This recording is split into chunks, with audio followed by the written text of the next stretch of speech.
Olá, aqui é a doutora Marina Giatti, pediatra do Criança em Crise, e eu queria convidar vocês a assistir uma live super bacana que eu fiz com a Carla Celestrino. Ela é obstetra e ela é formada em parto de alto risco. Ela fez uma especialização em parto de alto risco e a gente falou sobre parto prematuro. Nessa live a gente conversou sobre os riscos da prematuridade, como evitar esses possíveis riscos, o que você deve fazer para evitar de ter um parto prematuro, então as indicações aí de cesariana, prematura ou não. A gente falou um pouquinho sobre esse tema que é tão importante, né? A gente tem um índice de prematuridade tão grande no nosso meio e a gente precisa saber como prevenir esse tipo de parto. Então, te convido a assistir essa live com a Carla Celestrino. Ela é do Instagram, @gestação e parto. Se você ainda não está inscrito nesse canal, aproveita e faça isso agora. Aperta aqui o botão acima para você se inscrever. E se você gostou do vídeo, não esquece de deixar o like para que esse vídeo chegue para outras mamães que precisem saber sobre parto prematuro. Então, eu te convido a assistir a live e até a próxima. Oi, Carlinha, boa noite. Boa noite, Má, tudo bem? Tudo jóia e você? Também. Tava falando aqui que a gente fica, quando tá grávida, contando as semanas, né? Para chegar logo o termo, pra gente não passar por essa perrengue, né? De ter um bebê prematuro. Então, tava só conversando aqui com o pessoal enquanto a galera entra. Mas muito obrigada por aceitar o convite. A doutora Carla vai se apresentar agora, mas ela é minha colega de turma. A gente fez faculdade juntas e ela está fazendo um excelente trabalho aí. Acompanha ela nas redes sociais, é uma super obstetra aqui de Campinas, para quem também está grávida e tem interesse. Ela tem feito, bom, pode falar um pouquinho da sua história aí, mas foi um prazer muito grande ter você aqui. Muito obrigada pelo seu tempo. Obrigada, eu que agradeço. Fiquei muito feliz com o convite, porque você também está fazendo um trabalho muito legal, muito bonito de acompanhar. Tô desde o comecinho do perfil aí com vocês. E sim, né, trabalho na área da obstetrícia, sou obstetra, a gente, como a doutora Marina falou, a gente é colega de turma. Então, depois que formou, ela foi fazer pediatria, eu fui fazer gineco, obstetrícia. Sempre gostei da área de parto, sempre gostei de obstetrícia, era o que eu queria mesmo. E depois que eu terminei a residência, eu fiz mais um ano em pré-natal de alto risco, né? Na verdade, não é só pré-natal, é todo o acompanhamento do pré-concepcional, da gestação e do parto em situações de risco. E desde que eu formei, eu trabalho com isso basicamente. Então, já trabalhei em prefeitura, hospital particular, agora trabalho também com o meu consultório. E já tem aí um tempinho que eu tô trabalhando com gestante, basicamente, né? E gosto do assunto, é um dos assuntos que eu mais gosto, inclusive, dentro das patologias obstétricas. Acho que é até difícil escolher um, mas esse é um dos mais legais. E também muito difícil, né? Porque é bem complexo e tem muita coisa que a gente não sabe ainda também. Muito bom, Carla, obrigada aí pela apresentação. Eu escolhi esse termo, né, esse tema de parto prematuro, porque eu acho que cada vez mais a gente tem bastante gestante entrando aqui no nosso perfil, bastante grávida, se preparando para a chegada do bebê, e é um tema que elas me perguntam muito, e é claro que eu respondo dentro do meu conhecimento, mas é um tema que exige, com certeza, um acompanhamento junto com o obstetra.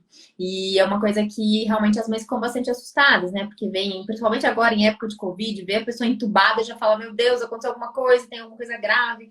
Mas, na verdade, os prematuros exigem um cuidado diferenciado.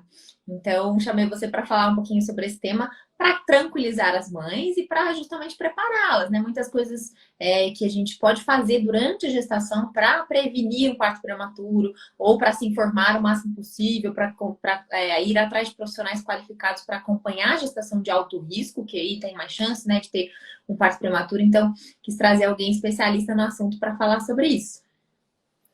Então, isso é uma coisa muito importante, essa procura do profissional específico, porque ainda que a maioria dos partos prematuros aconteçam assim, sem causa, sem história, né, você não sabe com quem vai acontecer, tem uma parcela aí boa de pessoas que tem mais risco, né? Tanto quem já teve um parto prematuro anterior, como quem nasceu, quando a mulher nasceu de parto prematuro, né, essa mãe, essa avó, teve uma gestação complicada e um parto prematuro, essa pessoa tem mais risco.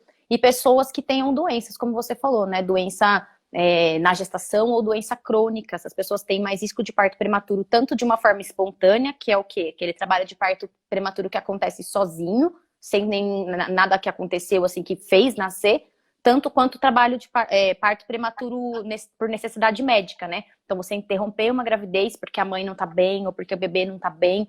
Então, são os dois tipos de prematuridade que a gente tem aí. Né, quase 20% dos nascimentos no mundo, aí nos Estados Unidos, na verdade, são prematuros, sendo que a maior parte é espontâneo, mas até uns 20% desses são por necessidade, né? Porque aconteceu alguma coisa aí do decorrer dessa gravidez que precisou que isso acontecesse. Então, essas mulheres que têm um histórico anterior de gestação por parto prematuro, que tem uma doença, que tem alguma coisa, já vale a pena procurar um obstetra aí que tenha uma experiência nisso.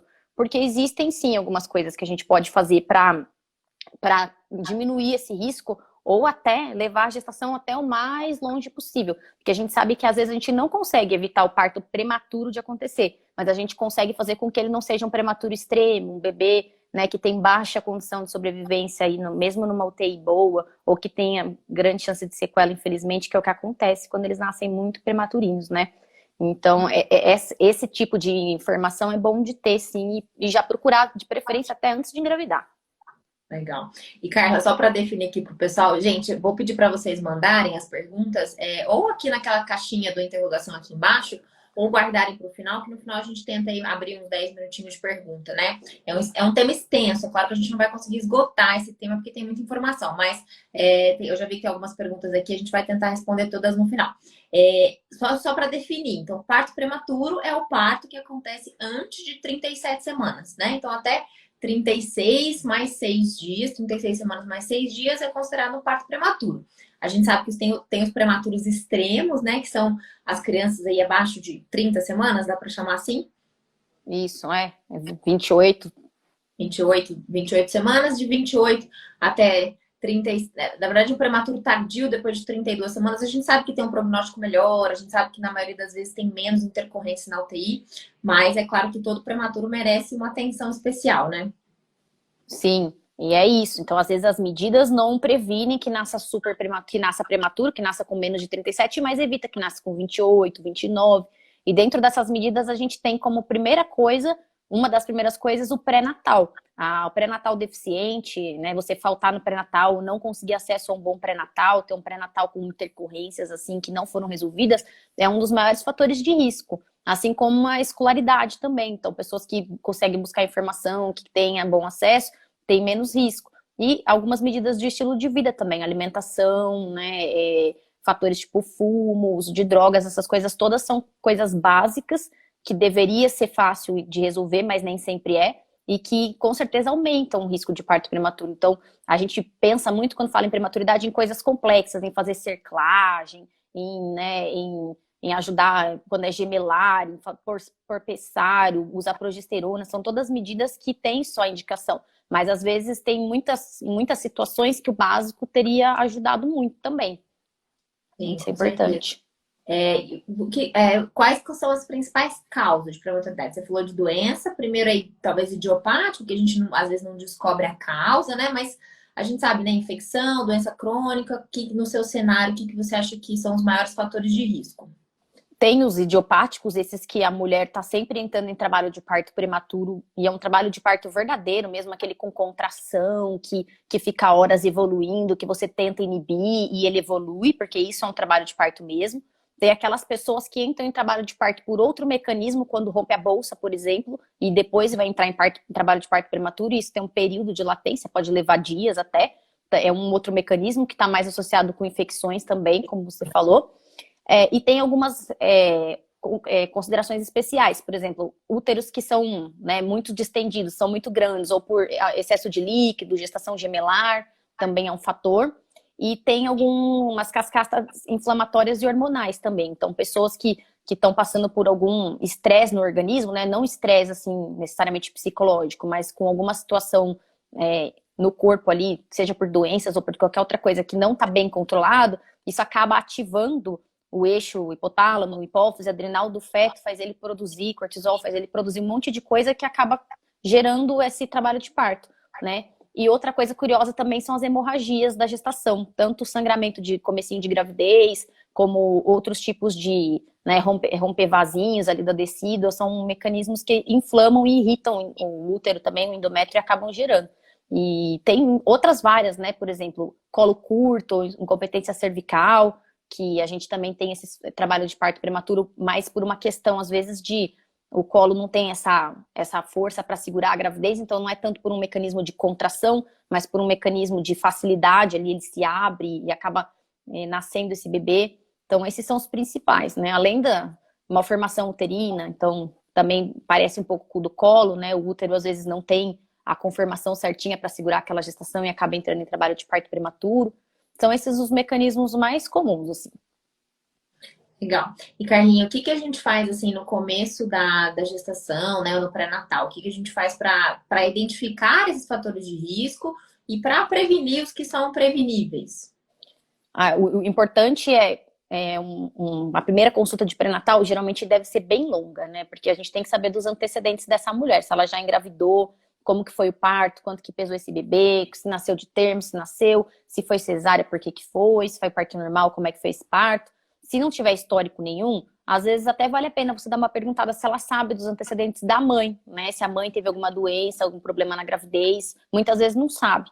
Mas se não for isso, vem todos aqueles exames de pré-natal que a gente faz, né? Então, por que que a gente colhe exame de sangue, por que que a gente colhe exame de urina, por que que muitas vezes a gente tem que fazer exame ginecológico, olhar essa parte de corrimento, tudo isso, porque todos são fatores que podem, sim, ajudar a entrar em trabalho de parto prematuro, né? Infecções, então você colhe lá sorologias, você colhe glicemia, se você descobrir lá um diabetes descompensado que você não tratar isso tudo, todos os exames literalmente de pré-natal são voltados para complicações diferentes, mas que todos podem ter algum mecanismo sim de parto prematuro.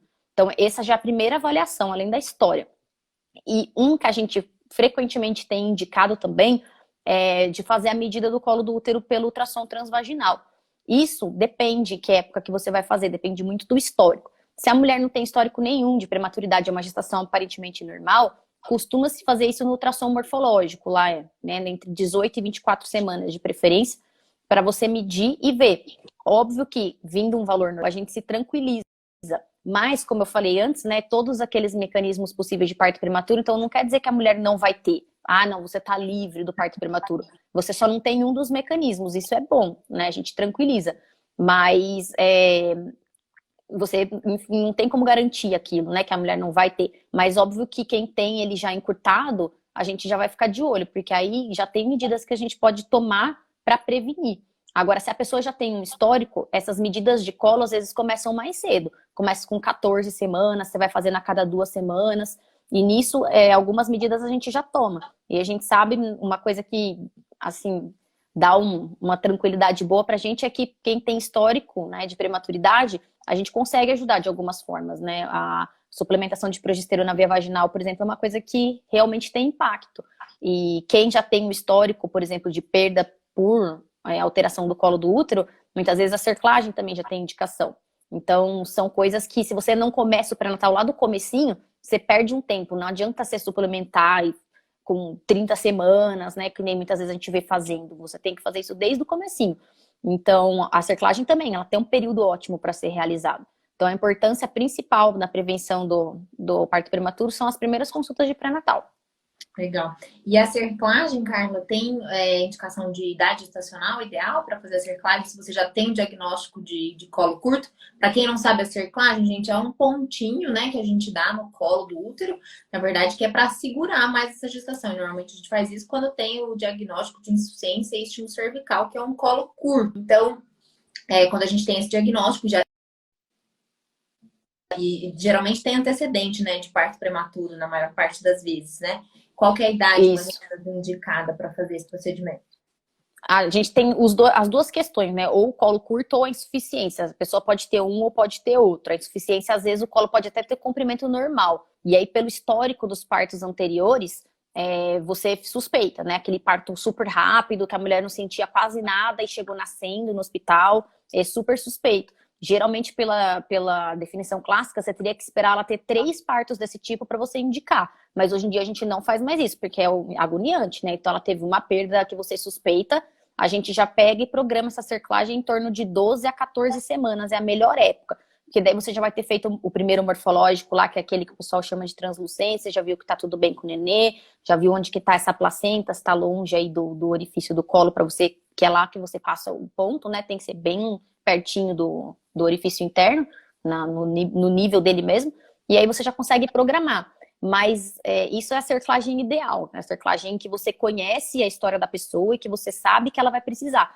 mas muitas vezes a gestante é pega de surpresa, o pré-natalista também, né? A primeira gravidez, ou mesmo ela não teve nada numa anterior, e de repente começa aí com um encurtamento de colo, ou até com abertura, tem gestante até que o colo começa a abrir, e as queixas são tão poucas que se você não ficar muito em cima, você deixa passar.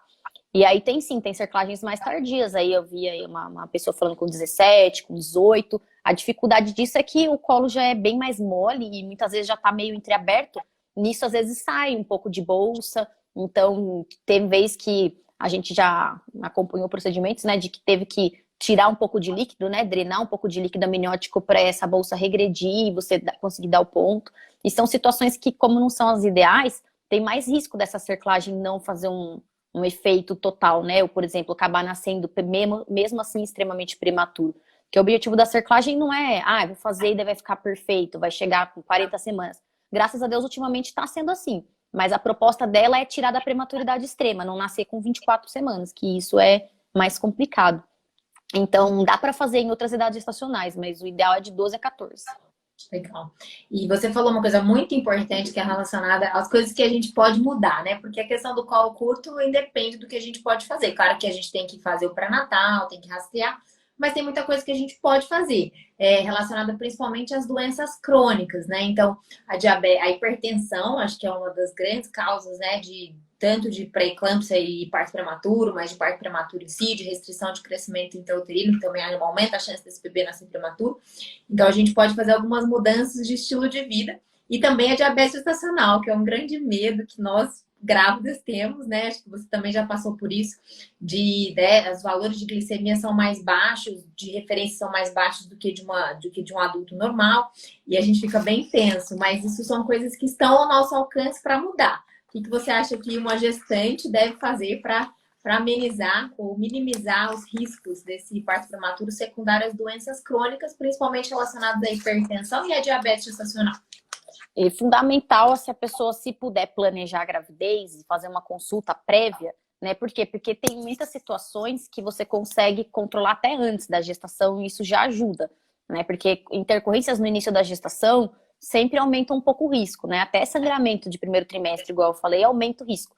Então, o ideal é fazer uma consulta pré-concepcional. Não deu, comece o pré-natal o quanto antes, que você descobrir a gravidez e já inicie, se puder, né, um acompanhamento multidisciplinar, que vá numa nutricionista, que comece uma atividade física, que tenha um estilo de vida melhor, porque tudo isso reduz, né? Os estudos mostram, não dá para apontar exatamente qual dos fatores que é, mas que tudo isso em conjunto trabalha em favor da redução, sim, do parto prematuro, né? Alimentação, então tirar, né, coisas que são prejudiciais, cigarro, tirar cafeína em excesso, né, também está associado a risco de prematuridade, suplementação adequada, né, não tem um nutriente, é esse, apesar de que o ômega 3 tem mostrado, sim, bastante ajuda a evitar mesmo diretamente parto prematuro, então a suplementação de ômega 3 ajuda, né, se a pessoa não tem uma dieta rica, ajuda, e é isso, assim, ter tudo mais certinho possível, se não puder antes, no comecinho do pré-natal. A Marina, aqui, nutricionista, levantou a mão, porque é muito importante fazer esse trabalho em conjunto, né, Carla? Às vezes o obstetra fala, não, isso é besteira, não precisa da nutricionista, não. Ou então a vizinha, a avó fala, não, pode comer por 2, agora você não pode passar à vontade, né? Nossa, claro tem muita regra. Que a gente acaba sendo um pouco mais mimada quando a gente é gestante, e às vezes a gente se permite algumas coisas que a gente não comia antes. Eu tô passando por essa fase, mas, gente, é uma fase crucial da nossa vida. A gente tem que lembrar que a gente não tá cuidando só da nossa saúde, a gente tá cuidando da saúde do nosso bebê, e a gente tá cuidando das futuras gerações. Então, pensa, se for uma menina, essa menina já tem óvulos lá dentro dela, e a gente já tá cuidando da saúde dos nossos netos. Então, a fase da gestação é uma fase, assim, importantíssima. Acho que a gestante deveria pensar realmente essa questão da programação de engravidar. Então, muita gente acaba engravidando acima do peso ou com a tireoide desregulada. Então, quando a gente tem uma doença autoimune durante a gestação, isso também pode, né, alterar toda a cascata inflamatória e pode aumentar a chance de parto prematuro. Então, ter uma dosagem de hormônio da tireoide, ter um IMC, então ter um peso adequado, fazer atividade física já na preparação para a gestação, porque a gente sabe que a atividade física é super recomendada na gestação, mas se você é uma gestante sedentária que nunca fez nada, você não vai poder começar level hard, né? Você vai ter que começar devagar, você vai ter que começar a se adaptar à atividade física, até porque a gente tem que controlar a frequência cardíaca. Então, se você chega na gestação já fazendo atividade física, depois você mantém, claro que com supervisão, né, com orientação de um profissional adequado, mas faz toda a diferença, toda a diferença. E para o bebê também, eu, como pediatra, sempre penso na. A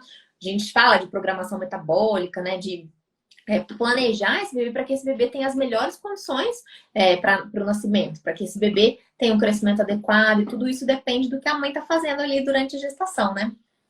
Com certeza, e tem muito mesmo isso que você falou de pessoa que fala, não precisa, né? Ou mesmo que passa orientações, às vezes, que não são as mais atualizadas, ou que são, assim, planos alimentares, tipo, que imprime, entrega igual para todo mundo.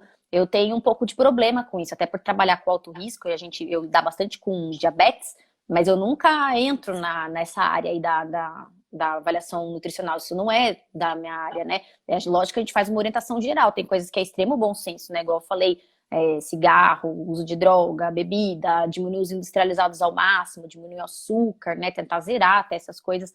Isso é uma coisa básica para todas, inclusive. Mas se a pessoa puder fazer um acompanhamento assim com outros profissionais, isso é muito benéfico para a gravidez como um todo, não só para a gravidez de alto risco, para todas. Sim, com certeza. E Carlinha, em relação assim a indicações que você falou, então temos as doenças crônicas, doenças de base, insuficiência cervical, colo curto, mas tem algumas causas de prematuridade que são devido a complicações da gestação. Então, restrição do crescimento intrauterino, diabetes não controlada. Fala um pouquinho sobre esses fatores de risco que são vistos ao longo da gestação, que às vezes a mulher nem esperava, né? Esses são frequentes causas de prematuridade médica, né? Que teve que nascer antes porque estava descompensado. Isso não é o ideal, né? Eu até brinco ali quando eu atendo as gestantes do pré-natal de alto risco, que elas têm muito essa ideia. Elas chegam assim, mas quando que vai ter que agendar a cesárea? Quando que o bebê vai ter que nascer? Eu falo, não é isso. O objetivo do pré-natal é que você tenha uma gestação saudável o suficiente para você ter o seu parto na hora certa. Não é para você ter indicação de abreviar isso, ou mesmo através de uma cesárea, né? Não é pra gente ter uma prematuridade iatrogênica, né? Que iatrogênico significa que você causou o mal. O nome dessa prematuridade que você faz o parto antes por necessidade é iatrogênica, mas na verdade você tá tentando ajudar, né? Então não é isso. O ideal é você levar a gestação até o termo. Muitas vezes vai precisar induzir, vai precisar fazer alguma coisa para não nascer nos 40 semanas, alguns casos até antes, mas o ideal é que não cause prematuridade. Mas óbvio que se você não consegue controlar isso, a prematuridade pode acontecer tanto por necessidade, igual eu falei, bebê não tá legal, ou mesmo a mãe, né? Casos assim mais comuns, geralmente o bebê, né, que a gente vê complicar, a mãe casos pontuais, por exemplo, doenças cardiológicas, doenças renais, lúpus, são doenças que costumam dar mal-estar para ambos, né, para a mãe e para o feto. Mas as doenças de gravidez, que começam na gravidez ou que são leves antes da gravidez, elas frequentemente vão atacar mais o feto do que a mãe. E aí acaba que pode acontecer até a prematuridade sem que você intervenha, né? Acontece sozinha. A gente fala até que é a natureza, né? A natureza vê que aquilo não tá evoluindo do jeito que esperava e acaba tendo muito. O que eu tive, assim, de acompanhante, assim, de acompanhar a gravidez de alto risco, por exemplo, de diabetes tipo 1, que é um super desafio pra gente. São glicemias muito difíceis de controlar muitas vezes, que o bebê entrava em trabalho de parto prematuro com 32, 33, isso daí eu já vi várias vezes. É o mais comum. E não acontece tanto com o diabetes estacional, porque o diabetes tipo 1 é uma doença mais antiga e mais difícil de controlar. Já o diabetes estacional, 80% vai controlar com dieta, vai ser super indolente, então não são casos clássicos de dar assim, trabalho de parto prematuro, mas o diabetes tipo 1 sim, a hipertensão crônica, a pré-eclâmpsia com característica severa, todas essas podem dar de forma espontânea mesmo, entrar em trabalho de parto e pronto. Por quê? Porque fatores inflamatórios, aquilo que eu falei no começo, né, que são um dos causadores aí do parto prematuro. E Carla, falando agora um pouquinho sobre a nossa triste época do ano, sobre a pandemia, né? A gente sabe que, infelizmente, infecções por Covid durante a gestação tem se mostrado, sim, uma das causas de parto prematuro, então aumenta um pouquinho a chance aí de parto prematuro.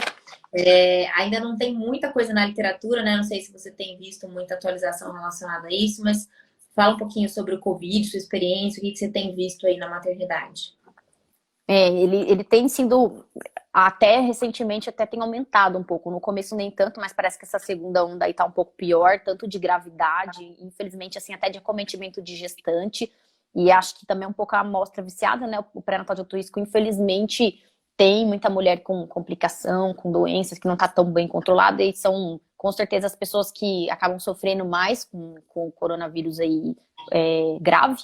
E tem prematuridade, sim, causada por ele, tanto do ponto de vista espontâneo, né, porque entrou em trabalho de parto, rompeu bolsa na maioria das vezes, quanto por necessidade, porque o bebê faz restrição de crescimento, ou porque a mãe entra em insuficiência respiratória, que é muito horrível, e a gente tem visto, sim, tá complicado essa situação, inclusive, bem complicado, né, tem serviço que eu conheço que já perdeu 4, 5 mães, é uma coisa assim, e aí o bebê, né, não tá, a maioria não tá de termo, então tem que nascer porque a mãe tá numa situação tão ruim, né, que você consegue às vezes com o parto, talvez dar um pouco mais de condição para ela, ventilar melhor o pulmão, mas nem sempre isso é possível. Então o bebê acaba nascendo antes para salvar ele, porque a mãe em si às vezes está numa situação mais difícil. Eu acho importante lembrar que o que tem acontecido também, que eu vejo bastante aqui no Instagram, eu não trabalho diretamente com isso, mas que as mães que têm quadros leves de Covid não têm indicação de interromper a gestação, né? Então é só falando de casos graves, de casos que precisam de internação, casos geralmente que a mãe está entubada, ventilando, Tá no que a UTI. mãe. Então, se a gestante tem Covid, tem sintomas leves, por mais que isso pode, de alguma forma, afetar a placenta, a gente ainda não tem muito bem esclarecido na literatura quais são as consequências do Covid para a gestação, essa mulher não tem indicação de interromper a gestação. Inclusive porque a gente vê na literatura e na prática clínica uma pior evolução das puérperas, né, em relação ao Covid. Então, a puérpera está passando por um momento ali, né, uma alteração hormonal, ela está inflamada no pós-parto, ela está com a imunidade reduzida. Então, para essa grávida que acabou de parir, às vezes tem uma cesárea indicada sem nenhuma indicação pelo feto e nem pela mãe, só porque ela está com Covid, isso não está indicado, viu? Só está indicado se realmente a mãe estiver correndo risco ou se o bebê estiver correndo risco para a gente interromper uma gestação com a mãe com Covid. Até porque ela vai se lidar melhor com esse Covid leve, passando isso e parir depois, do que a gente interromper a gestação nesse momento, colocá-la, né, dentro de um hospital, fazer uma cirurgia sem necessidade, aumentar a chance de sangramento, infecção e todos os riscos que uma internação hospitalar oferece. Sim, sim. Cesárea é sempre uma cirurgia, é isso que eu falo para todas as pacientes, até do pré-natal de alto risco. Tem que lembrar que quando você vai operar qualquer coisa, você passa até por consulta com o anestesista para garantir com o cardiologista que você esteja no seu melhor. Então, operar uma pessoa doente, seja de Covid, seja de hipertensão descontrolada, diabetes descontrolado, não é a melhor coisa, né? Isso aí a gente só faz se tiver um motivo muito grande. Você fala, nossa, isso daqui é a melhor decisão que eu posso tomar. Se não é a melhor decisão que você pode tomar, se você pode esperar e controlar, com certeza o benefício é para ambos, para a mãe e para o bebê, né? E mesmo os casos de Covid aí que tem aparecido restrição de crescimento, nem toda restrição de crescimento é indicativo de você interromper na prematuridade, né? É só se ela tiver uma alteração importante de Doppler aí, porque tem alterações de Doppler que muitas vezes são muito iniciais, não é nem alteração ainda, pré-alteração, ou é alteração de Doppler, às vezes, que não é nem fetal, né? Doppler, na verdade, é um estudo do fluxo sanguíneo no vaso, você pode fazer de onde você quiser. Então, assim, são Dopplers de feto alterado, e isso até, graças a Deus, eu não tenho visto tanto, não. Às vezes é mais restrição de crescimento sem alteração de Doppler. E essas aí, certamente, que você não precisa sair fazendo bebê prematuro, se for só isso, né? Sem dúvida. E Carla, as gestantes que têm Covid ou tiveram Covid durante a gestação, tem algum cuidado especial a mais, assim, de acompanhamento, de ultrassom? O que tem sido recomendado? As minhas até já fazem bastante ultrassom, então eu não mudei muito a minha prática, mas o ideal seria, sim, logo que passou o período crítico aí, que já se recuperou, que já passou os dias aí de isolamento, fazer e logo uns 15 dias depois repetir, dar uma olhada nessa vitalidade do bebê, dar uma olhada no crescimento, né? Se você tem apresentado aí o mesmo ritmo de crescimento, mas é bom lembrar isso, que é uma exceção. A maioria vai passar por isso de uma forma muito tranquila, né? Não é para criar desespero. Infelizmente, a gente não consegue controlar, né? E os serviços de pré-natal e de exames pré-natais são extremamente importantes, então as gestantes têm que continuar fazendo, mas, assim, evitar as outras exposições e saber que, né, por mais difícil que seja, que a gente sofre mesmo com tudo isso, com será que vai nascer prematuro, gravidez é um momento que a gente tem medo de tudo, né? Eu lembro quando eu tava grávida, cada exame que eu ia fazer, eu pensava, né, nossa, tomara que venha normal, E cada semana que eu passava, eu também pensava, menos uma semana agora, se nascer prematuro é menos ruim que semana passada, que é menos ruim que a anterior, e por assim vai, né? Porque a prematuridade é pior conforme mais precoce ela é. Então, mesmo quem tem histórico de ter contraído aí a doença, né, o coronavírus na gravidez, fique tranquilo que o que a gente vê no hospital é a pontinha do iceberg. Graças a Deus, aí a maioria vai muito bem, né? Tem muita gestante minha que teve e tá normal, assim, não teve nada. Ótimo. E perguntaram um pouquinho das dúvidas que você anotou aí. Me perguntaram bastante assim sobre as consequências da prematuridade, né? Quais são os riscos que esse bebê tem. E aí isso varia muito da idade gestacional, né? Então a gente tem bebês prematuros extremos, menores de 28 semanas ali, que podem ter sequelas pulmonares, que podem ter sangramentos cerebrais, interintraventriculares por conta da prematuridade, mas quanto mais velha essa criança vai nascendo, maior a chance dela não ter sequela nenhuma. Então, muitas vezes um prematuro tardio ali, de 32, 34, 36 semanas, não vai ter sequela nenhuma, vai ser uma criança absolutamente normal. Graças a Deus a gente tem UTIs neonatais bem equipadas, né? A gente está cada vez menos invasivo na UTI neonatal, então a gente entuba a criança quando realmente precisa muito, a gente tenta sempre manter essa criança fora da ventilação, minimizar os riscos dessa criança sangrar a cabeça, de ter infecção na barriga, né, enterocolite, então a gente alimenta logo. É importante falar para essas mães que a presença delas na UTI é super fundamental, né? Lembrar que a gente precisa tentar manter ordem em casa para oferecer o leite materno para essa criança, porque faz toda a diferença, diminui chance de infecção, diminui chance de enterocolite intra-hospitalar. Então, falar da prematuridade, assim, das consequências é muito vasto, né? Mas quanto mais tempo a gente conseguir adiar essa gestação, quanto mais pertinho ali do termo, muito melhor para o bebê, muito melhor para a mãe e muito menos chance de sequela essa criança vai ter. Sim, exatamente. Aliás, as mães de prematuro aí são umas fortalezas aí, eu admiro demais, assim, a gente encontra ali no corredor, né, as que eu conheço e sempre dá um abraço, nesse momento até não pode, né, mas às vezes a gente não aguenta. E, nossa, a presença realmente é fundamental, assim, né, o bebê precisa demais da mãe, mesmo em UTI. E com certeza isso, quanto mais tardia essa prematuridade, melhor, até no sentido dessa, né, da descida do leite, da quantidade que é possível ordenhar, mas nossa, já vi mães assim com prematuros extremos, assim, de 24, 25 semanas que conseguiram amamentar exclusivo o bebê durante a internação na UTI e depois. Então tem casos assim, óbvio, né, é super difícil, não tô falando que todo mundo vai conseguir, sei que é muito difícil, né, até como mãe de um bebê que nem, na verdade a Luísa até foi prematura, acredite se quiser, mas... foi prematura pelo capurro, né? Porque a minha menorreia, a última menstruação, dava 38, mas o capurro deu 36,3, se eu não me engano. Então, já sei que não é fácil, né? Imagina um bebezinho tão prematurinho, mas com bastante, assim, informação, apoio e tal, é possível conseguir um pouco mais, né? Já é uma situação muito difícil. Carla, eu queria tocar num assunto um pouco delicado aqui em relação à cesariana, sobre você falou da diferença de idade do capurro, da idade gestacional pela última menstruação, né? Então, uma coisa que eu falo muito no Instagram é sobre cesárea agendada, né? Então, queria que você comentasse um pouquinho sobre isso. Eu sou uma pessoa, bem contrária a isso, a não ser que tenha uma indicação formal, né? Eu sei que existem algumas indicações obstétricas para se agendar uma cesárea, como, por exemplo, uma placenta prévia que não pode entrar em trabalho de parto, que aumenta a chance de sangramento, enfim. Mas são poucas as indicações de uma cesárea agendada, né? E muitas vezes essa mãe opta por cesárea, ela tem o direito de optar por cesárea. A cesárea agendada pode provocar um bebê que não está maduro ainda para nascer. E ele pode, na verdade, não ser prematuro, mas ele pode ter um desconforto respiratório, ele pode precisar de uma intervenção, de uma UTI. Então, fala um pouquinho sobre isso pra gente. É muito engraçado que eu sempre falei isso, né? Eu falo, olha, a gente imagina quanto tempo o bebê tem, né? Você faz a conta lá, mesmo que a tua menstruação e o teu ultrassom bata, porque qual que é o jeito de você ter mais segurança da idade gestacional? É a tua última menstruação ser certeza, você ter aquilo anotado, seu ciclo ser irregular, e bater com o seu ultrassom que você fez precoce, né? Que você fez até umas 10 semanas. Até 14, 15 é razoável, mas até 10 semanas é melhor. Então, se você tem tudo isso, ainda assim, né, essas contas são estimativas. Por isso que não é uma boa você fazer uma cesárea agendada também, né? Não é a única coisa, mas também não é bom por isso, porque você não sabe exatamente de quanto tempo tá aquele bebê. né? E eu falei isso a minha vida inteira e aconteceu comigo. Eu não fiz uma cesárea, né? Minha filha nasceu de parto normal, foi um trabalho de parto espontâneo. Eu estava de 38 semanas, não é mais prematuro, mas não é uma idade estacional que seja assim maravilhosa, né?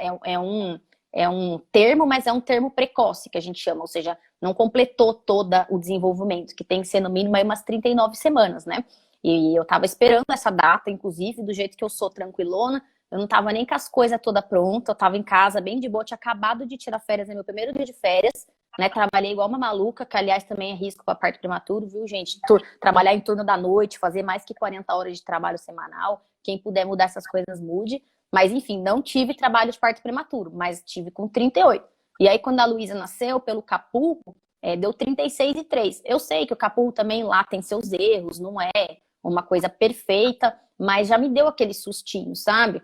E ela foi, assim, fez hipoglicemia, acabamos ficando internada um pouquinho mais por causa disso, tive, né, dificuldade de amamentar, ela era bem pequenininha, se ela tivesse ficado ali mais umas 2 semanas, que seria o ideal, né, nascer com 40, ela teria ganhado mais uns 400 gramas, que seria a média, teria chegado aí nos 3 quilos. Então, essas são coisas que a gente não pode desprezar. Dentro da barriga, o bebê não respira. Ele vai respirar a hora que ele nascer a primeira vez. E como que ele sabe que ele está prestes a nascer? Como que ele tem isso? Existe toda uma cascata de hormônios que as contrações de treinamento vão liberando e que aquilo vai preparando o bebê. Então, se você agenda uma cesárea assim, totalmente agendada, e principalmente nessas datas meio que 38 semanas e pouquinho, você está correndo mais riscos, né? Lógico que não vamos dizer também que vai ser ruim para todos os bebês, todos vão internar, longe disso, né? Então, o que a gente fala é tentar evitar isso ao máximo. Então, se a sua cesárea não é uma cesárea que tem uma indicação de agendar, tentar pelo menos entrar em início de trabalho de parto, se for possível, né? O trabalho de parto em si, ele é progressivo. Então, o comecinho dele não é uma dor horrorosa, uma coisa insuportável. É uma coisa leve, que dá para tolerar. Então, se você consegue isso, você já tem meio que uma ideia de que o bebê tá com os mecanismos dele mais desenvolvidos, né? Porque a Luísa, apesar dela ter nascido de 36, ela não teve nenhuma questão para respirar, não precisou de oxigênio suplementar, não foi para UTI. Ela só era pequenininha e teve uma dificuldade de mamar, que eu acho que um pouco dessa idade estacional que ela nasceu aí. Mas se você agenda, você tá perdendo todo uns passo a passo aí que poderia ajudar. Então, assim, não é, né? Óbvio que o mecanismo de parto ajuda mais. Mas se você puder ter o início, pelo menos, já é bem benéfico. E não é só para o bebê, para a mãe também. Porque isso diminui o risco de hemorragia, diminui o teu útero tá mais preparado para você fazer uma cirurgia. Então, não é aquele útero grossão que sangra um monte. É um útero que responde melhor, que contrai melhor no pós-parto, que vai ter menos risco de sangramento. É um bebê que durante a extração é mais fácil de você tirar, então você não precisa ficar movimentando lá dentro. Então, tem várias coisas que ajudam. E também melhora a descida do leite, né? Porque a cesárea agendada, em geral, leva um pouquinho mais de dias aí pro leite descer. Então, é uma coisa que dá para fazer para minimizar. E as pessoas que não conseguem se imaginar aí tendo um parto normal, né? Pelo menos que espere esses primeiros sinais aí do bebê, ajuda muito. E eu ia falar também, né? A prematuridade também não necessariamente é uma indicação de cesárea. Depende do mecanismo, né? Por exemplo, se a gente está em trabalho de parto prematuro, não existe na literatura assim, uma recomendação de ter que fazer cesárea porque o bebê é muito pequeno, porque o bebê é muito frágil.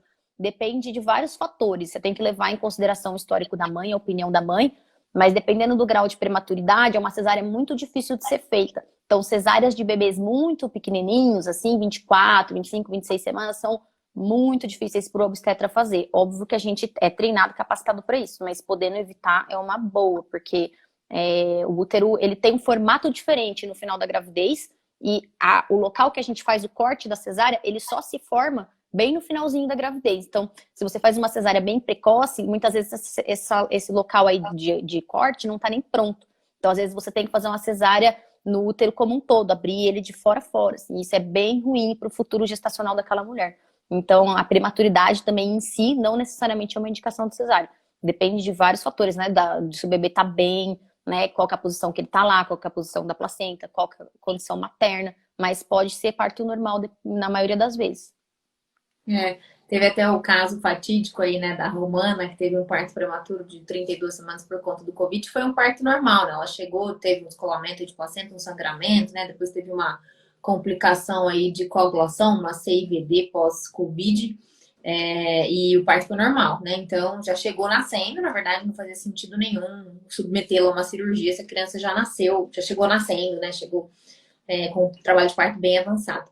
E uma coisa que perguntaram em relação ao que você falou, né, da hipoglicemia, né, na UTI neonatal, então os bebês prematuros e os bebês baixo peso, então os bebês que nascem abaixo de 2,5 kg, eles têm sim uma indicação de fazer uma triagem para hipoglicemia. Então, normalmente eles ficam aí com a pontinha do dedo, com o destro, a cada 6 horas, a cada 4 horas, dependendo um pouquinho do protocolo do hospital. Mas é uma indicação porque eles realmente têm uma chance maior de fazer hipoglicemia, né? Mas isso nem de longe está recomendado ou indicado usar fórmula. Então, é uma coisa que eu falo bastante, né? Então, se a mãe está com condição de amamentar, a primeira conduta para uma hipoglicemia sem muito sintoma, claro que se for uma hipoglicemia grave, a gente precisa intervir mais rápido, né? Abaixo de 20, geralmente. Mas se for uma hipoglicemia leve, a criança estiver bem, a primeira conduta é sempre botar no peito. Então, é uma coisa que eu acho que gosto bastante de deixar claro, porque muitas mães acabam cedendo a fórmula lá na internação, porque a criança faz hipoglicemia, mas na verdade ela tem leite, ela tem colostro, esse colostro é suficiente para suprir as necessidades desse bebê nos primeiros dias. Isso, tem hipoglicemias que às vezes são, né, não sei se é um protocolo igual para todos os hospitais, mas tem hospital que às vezes considera menos de 60, já é hipo, e se a gente não souber essas coisas, a gente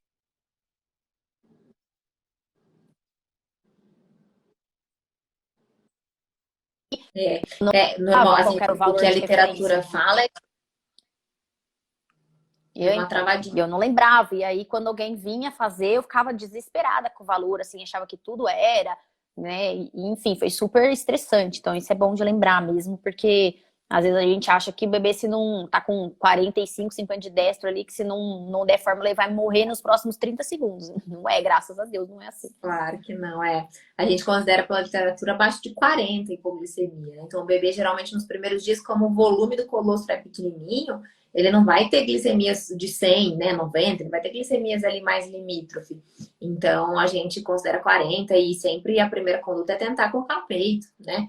Pra gente preservar essa amamentação, porque senão viu aquela cascata, né? Toma a fórmula agora, não estimula o peito da mãe não enche, aí vira aquela coisa toda e a criança sai da maternidade tomando fórmula por causa de uma hipoglicemia que ela fez, que às vezes nem era hipoglicemia, enfim.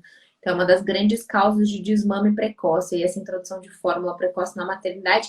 E muitas vezes é o que você falou, as mães estão frágeis, acabaram de ter um neném, elas estão com medo desse bebê estar bem e acabam ficando vulneráveis. Então, é isso que eu falo, precisa ter informação, né? Precisa estudar antes, precisa se preparar antes para que vocês tenham menos surpresas na hora do trabalho de parto. Com certeza vocês vão precisar de ajuda, vão precisar de gente junto, mas se a gente está preparado, isso muda muito, né, a nossa conduta em relação à amamentação e ao parto e tudo mais.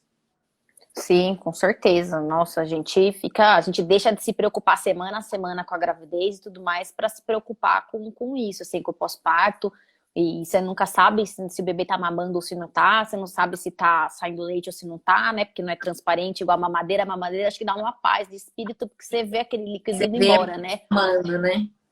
Então, assim, não tem nada fácil, infelizmente, nem em ser gestante, nem em ser mãe. Mas, com certeza, saber bastante coisa ajuda e, né, contar aí com as pessoas que puder contar, tanto profissionais, pediatra, obstetra, consultora de amamentação, enfim, nutricionista, todo mundo aí que puder, que você tiver acesso, e com a família também, né? Com as amigas que têm experiência. Eu, assim, percebi que ajuda muito. Verdade. Carlinha, vamos de pergunta? Você queria falar mais alguma coisa? Ó, não, acho que eu lembrei isso. Colo de útero meio aberto, é chance de parto prematuro? Sim, tem alguns estudos que mostram, assim, que você ter com 24, 25 semanas aí algum grau de dilatação, geralmente dá para você notar, né, se fez toque por algum motivo, ou até se fez esse ultrassom aí transvaginal e viu, ele aumenta o risco, sim, de parto prematuro. É uma das formas que a gente usa para avaliar. Mas a maioria, graças a Deus, não vai ter, não. A gente vê ele encurtar, mas não vê abrindo. Mas lógico que existem casos que às vezes já chega até com dilatação maior, com 2, 3 centímetros. Vai fazer o ultrassom, né? Eu acompanhei aí, não era meu, era de um colega, mas ajudei aí com algumas coisas. Um caso assim, que a pessoa foi fazer ultrassom morfológico de rotina e de lá foi direto pro hospital internar e passou semanas internado, porque eu tava assim, com 3 centímetros de dilatação e não tinha nem percebido. Então, com certeza é uma insuficiência estímulo cervical que a pessoa tem, e não tem como saber mesmo. Sim. E falaram aqui um pouquinho sobre repouso e esse colo curto, ou a cerclagem. O repouso relativo, né? Isso, ótima pergunta. Inclusive tem se escrito bem em negrito, assim, tudo que a gente lê, que ele não é o repouso, assim, eu lembro de ter visto muito na residência não, na época da faculdade, assim, gestante internada por semanas, né? Exceto se realmente você tem uma dilatação já proeminente, um colo aberto, com a bolsa saindo, né, herniando, que a gente fala, e que você não dá mais para fazer uma cerclagem, não tem o que fazer, que daí a gente coloca em repouso mesmo, que não pode levantar da cama para nada, mas isso são casos, assim, nossa, é muito difícil a gente ver, graças a Deus, mas existe, né, eu tive alguns aí esses tempos, né, e essas coisas quando vem, nunca vem sozinha, sempre vem 1, 2, 3, depois, graças a Deus, passa um tempo sem ver. Mas fora isso, a pessoa que fez cerclagem, a pessoa que tá usando progesterona por colo curto, é um repouso, e tá em casa, né, essas pessoas que estão em casa, é um repouso leve, e que, assim, não tem comprovação de que isso funcione, mas a gente usa porque é bom senso, né, não dá para saber. Pegar peso, né, coisas acima de 5 quilos, por exemplo, aumenta um pouco o risco porque a gente faz aquela pressão intraabdominal quando a gente pega o peso, né. Então, isso a gente sempre recomenda evitar. Mas, por exemplo, tem gente que fala, eu moro numa casa com sobrado, eu tenho que subir e descer a escada, tem problema? Não tem. Mas você pode subir e descer a escada, contanto que você não faça isso várias vezes no dia, não carregue peso. Agora, se você está internada por uma situação dessas que eu falei mais dramática, aí teu repouso com certeza vai ser praticamente absoluto. Assim, talvez, dependendo dos casos, até dá para levantar para ir ao banheiro e tal, mas na maioria das vezes, se o colo tá aberto assim, com a bolsa saindo, não dá nem para fazer nada. Mas são casos bem mais raros, né? Muito mais raros. A gente fala isso, porque vamos pensar assim, pro obstetra, às vezes é muito mais fácil falar, faz repouso. E não tô nem falando de colo curto, mas para outras condições da gestação. E a gestante perde tanto quando ela não faz atividade física, quando ela não se movimenta. Sim, principalmente aquelas contrações de Braxton Hicks, que às vezes é contração de treinamento mais dolorosa, mas que acontece e não quer dizer nada. Tem gestante que tem várias com muita dor, não caracteriza trabalho de parto prematuro, por quê? Porque não tem ritmo, não tem dilatação, o colo não muda, você avalia, né? Na dúvida, quando a gestante vem, para mim, que a queixa é muito importante, eu examino, lógico, a gente tem que olhar, e você vê que não é nada, mas às vezes elas já vêm falando que passou em outra obstetra que falou para ela parar de fazer o pilates, parar de fazer a caminhada, eu já volto tudo, falo, não, pelo amor de Deus, pode voltar, né? Porque senão você vai, imagina, né? Se fosse um trabalho de parto prematuro de verdade, você estaria internado inibindo. Se nada disso aconteceu, né, se você tá bem, tá em casa, óbvio, com alguns cuidados, talvez começar a doer, separa um pouco, né, e troca, faz um pouco hoje, um pouco amanhã, não faz 40 minutos, faz 20, mas assim, não parar, com certeza tem muita implicação negativa, sim. Sim, fora que você fica em casa deitada comendo, engordando, sim, aumentando seus outros riscos de ter outras complicações na gestação, então... Tendo dor de tudo. Fora psicológico, né? Fora que a gente fica... Então, para o médico é fácil falar, faz repouso. E para a mulher que está vivendo aquele dia a dia, realmente não é fácil, né? Não. Perguntaram aqui, Carlinha, de psoríase, se tem relação com parto prematuro. Olha, eu nunca pesquisei psoríase em específico, mas assim, sendo uma doença que é crônica, né? Que muitas vezes pode estar descontrolada e tem um pouco a ver com a parte inflamatória, imunidade, pode provavelmente ser sim. Mas tem quadros de psoríase que são leves e tem quadros mais complexos, né? Imagino que os casos leves... Os casos que eu tive de psoríase agora que eu tô pensando aqui na gestação, todos eram tranquilos, assim. A paciente usava medicação tópica, então não era. Mas imagino que se for aqueles mais sistêmicos, graves, usando corticoide e tal, é possível sim. Uhum. E perguntaram que se cirurgia de mioma submucoso e endometriose profunda há 3 anos. 40 anos sem indicação de cesárea. Acho que depende um pouco desse mioma, né, Carla? Depende. Muito tempo falou-se que cirurgia de mioma sempre ia ter que ser cesárea, né? Era uma das indicações, porque na maioria das vezes o corte no útero é parecido com esse que eu comentei aí do prematuro extremo, né? Um corte no útero que você lesa muito as fibras dele. Então, o risco dele romper, né, dando um trabalho de parto, dele abrir, é maior. Agora, o submucoso é um mioma que é por dentro do útero. Então, muitas vezes a pessoa operou aquilo por esteroscopia, tirou, não danificou muito as fibras, teria que ver o relatório da cirurgia de como que fez. Mas, assim, é uma das coisas que o pessoal geralmente recomenda cesárea, mas dá para individualizar bem, dependendo de onde era esse mioma e de como foi tirado, do tamanho e tudo. Idade não é indicação de cesárea, né? Não, Indicação de nem um cesárea. pouco. Endometriose também muitas vezes não, né? Também não, endometriose não, porque a cirurgia de endometriose, você mexe em outros órgãos, né? Você mexe em bexiga, você mexe em intestino, você mexe em ovário, mesmo quando você mexe em útero, assim, você não lesa o útero diretamente. Então, adenomioma e talvez, mas teria que ver o relatório. E a idade não é mesmo, o pessoal gosta de pôr idade, tanto para adolescente quanto para mais velho, assim, de que não pode, mas não é verdade, né? Como eu falei, por ser uma cirurgia, ela exige uma recuperação assim mais demorada, mas então o melhor é que a gente não faça quando tenha outras coisas junto, né? O ideal é se programar para um parto normal. Óbvio que se não for possível, como a gente sabe que 15, 20% aí não consegue, não por algum motivo tem uma indicação de cesárea, ok, né? Mas eu sempre falo que uma cesárea com indicação, mesmo que ocorra uma complicação, por mais boba que seja, né? Uma infecção de ferida, qualquer coisa assim, uma dor crônica, você sempre vai saber que você fez aquilo e foi uma necessidade.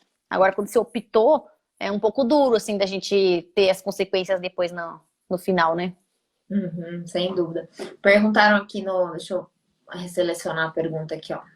Sobre a incubadora, para que serve a incubadora? Bom, eu acho que eu vou responder essa. Então, a incubadora, ela serve para manter tanto a temperatura quanto a umidade da pele do bebê. Então, ela é como se fosse um casulinho, assim, né? Todo aquecido, mantém uma umidade bem alta ali, porque a pele do bebê prematuro, ela é mais sensível à perda de calor.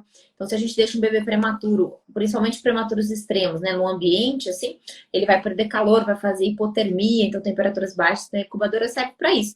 É como se ela imitasse o útero, né? Então, um ambiente mais quentinho, a gente consegue também ofertar oxigênio ali dentro daquela incubadora, então ela serve para preservar a temperatura e para preservar o calor ali dentro.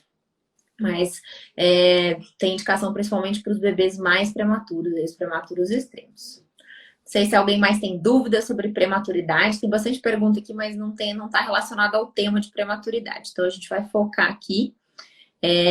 Eu fiz um post hoje sobre vacina para gestante de Covid, né? Acho que você tem a mesma opinião que eu. Inicialmente, eu fiquei bem apreensiva, né, em relação à vacina no primeiro trimestre, etc. Mas já saíram algumas recomendações oficiais, tanto do Ministério da Saúde quanto da Febrasgo, né, indicando sim a vacina em gestante. Então a gente não tem assim, né, um zilhão de estudos mostrando segurança, mas a gente conhece o mecanismo das vacinas e para as gestantes que têm um fator de risco maior ou para aquelas que estão na linha de frente, claro que a gente tem que individualizar com obstetra, mas a indicação é de vacinar, né? Sim, vacinar as que tem já, né, disponível aí, as pacientes que tem disponível, que trabalham na linha de frente, a gente já está falando. As que têm muito medo, a gente entende, pede para vacinar depois do primeiro trimestre, né, depois que ficar tudo bem, mas poderia-se até vacinar antes pensando nisso, né, no custo-benefício. E agora já tá começar a campanha da gripe também, então é outra que é muito bom de vacinar e que daí para todas as gestantes e que com certeza é assim importantíssimo até na prevenção de doença grave, de prematuridade, de tudo. E o ideal é pelo menos uns 15 dias aí quem tomou a vacina de coronavírus esperar uns 15 dias da última dose para tomar de gripe. Entendi. Legal. Perguntaram aqui sobre hipotiroidismo controlado. Se pode ter como consequência um parto prematuro. Não, geralmente hipotiroidismo, se for hipotiroidismo assim que não é doença autoimune, né, não é Hashimoto, tiver bem tudo bonitinho, não. Ele costuma evoluir muito bem, assim, não ter complicação nenhuma, mas lógico que se não tiver controlado, se for uma doença autoimune que não tiver bom, pode ser também. Taxa de referência de glicose após as refeições. Eu não sei se ela está falando de diabetes gestacional. Imagino que sim. Aí vai depender do que a pessoa mede. Se mede 1 hora depois das refeições, é até 140. Se mede 2, é até 120. Eu prefiro de 1 hora, mas tem muita gente que pede 2. Legal. Perguntaram aqui sobre conização do colo, se isso tem relação com parto prematuro extremo. Tem. Os cones de antigamente, que era um cone frio, que a gente fazia com bisturi, eles eram mais agressivos, eles tiravam uma parte mais, assim, importante do colo do útero, né? Tiravam um recheio, que é o colágeno que sustenta. Então, eles eram mais relacionados a isso. Hoje em dia, os cones que a gente faz, né, que são por alterações aí do Papa Nicolau, da biópsia, são cones que a gente faz com uma alcinha quente. Então, ela tira milímetros, assim, da superfície do colo do útero. Mas, ainda assim, dependendo, né, se você... O quanto que você tirou de canal ali do colo, né? Às vezes um cone que seja um pouquinho mais tira uma peça um pouquinho mais gordinha, isso pode acontecer sim. Então, não que vá acontecer com todas, tá? Então, esse cone aí de alça, é muito raro a gente ver um caso que evolui para parto prematuro extremo, mas é possível. Mais uma vez que teria que ver como é que foi feito esse cone. Mas o ideal daí é fazer aquilo que eu falei, de fazer as medidas de colo mais precoce. Você ficar fazendo ultrassom desde as 14 semanas, de 2 em 2 semanas, para acompanhar esse crescimento. Ao invés de fazer igual quem não tem absolutamente nada, que vai e mede com 20 semanas no morfológico, essa pessoa, o ideal seria medir a partir das 14 a cada 2 semanas. Começou a encurtar, já está com progesterona e já considera fazer a cerclagem, se for o caso, né? Mas como você já teve uma perda, infelizmente, numa próxima gestação já tem que fazer a cerclagem lá com 12 a 14 semanas já fora do risco de evoluir para de novo acontecer. Sim. Perguntaram se a doença da membrana hialina só acontece em prematuro. Sim, só acontece em prematuro e geralmente prematuro abaixo de 34 semanas. São os prematuros de maior risco para a doença da membrana hialina, que é uma alteração na produção de surfactante, que é uma substância que deixa o pulmão com os alvéolos abertinhos, assim, né? Quando a criança não tem surfactante suficiente, quer dizer que o pulmão não está maduro o suficiente. E é por isso que muitas vezes é indicado aquela injeção de corticoide, né? Para as mulheres que têm risco de parto prematuro. Então, não é uma indicação para toda gestante. Para gestantes de baixo risco, não tem indicação nenhuma de fazer corticoide. Mas para gestantes de alto risco, de um parto prematuro, é indicado fazer o uso do corticoide, né? Justamente para diminuir a chance da doença da membrana hialina. Não é, claro que não é 100% que consegue evitar, mas ajuda um pouquinho, né, Carla? Ajuda. E o ideal é fazer realmente quando você já está programando para nascer ou tá vendo que vai nascer, porque senão também ele faz um pico, depois ele desce, né? Ele não dura para sempre. Então tem que pesar bem a hora de fazer, mas ajuda. Legal. O uso de prednisona durante a gestação pode causar parto prematuro? Engraçado essa pergunta da prednisona, porque o pessoal já usou até como tentativa de tratamento, de prevenção, né? Então, na verdade, não dá parto prematuro, que tem que ver o motivo pelo qual tá usando, né? Se tem uma doença autoimune, alguma asma que tá muito descontrolada, essa sim. A prednisona em si, não.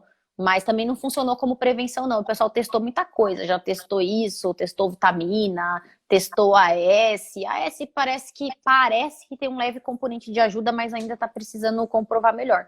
O único que sabe mesmo que previne é a progesterona e o ômega 3. Por enquanto é isso. TSH elevado tem risco de nascer antes? Que é o que a gente falou aqui do hipotireoidismo, né? Qual a causa? Tem que controlar o TSH, né? O ideal é isso. Eu nunca indiquei interrupção de gestação por causa de TSH descontrolado, porque você está vendo isso a gestação inteira. Difícil que alguém vai colher isso só no final e ser surpreendido com esse resultado. Né? Se a pessoa já tem, ela já está colhendo ali mensal, se ela está fazendo um tratamento, né? Mas, assim, óbvio que se tiver qualquer descompensação de qualquer doença, sempre é um risco. Mas eu nunca vi um TSH alterado indicar um parto prematuro, não. Entendo. E a causa tem que investigar, né? Tem que ver se é doença autoimune, tem que ver se tem alguma alteração da tireoide prévia, tem que ver se está tomando hormônio demais, se já tem, se está tomando hormônio, então tem que investigar a causa. Aí sugiro que você procure uma endocrinologista em conjunto com o seu obstetra para fazer essa investigação. As últimas perguntas aqui que a gente está dando 1 hora já. O que a intubação no bebê prematuro pode acarretar ao longo do seu desenvolvimento? Em relação ao desenvolvimento, se for uma intubação apenas por doença pulmonar, a não ser que essa criança passe por um processo de hipóxia, ou seja, falta oxigênio, tenha uma intubação grave, precisa ventilar muito grave, normalmente isso não acarreta em nada no desenvolvimento. Agora, se a criança tem, por exemplo, sangramento da cabeça por conta da prematuridade e aumenta a chance de ter sangramento quando a criança está entubada, aí pode sim ter alguma sequela.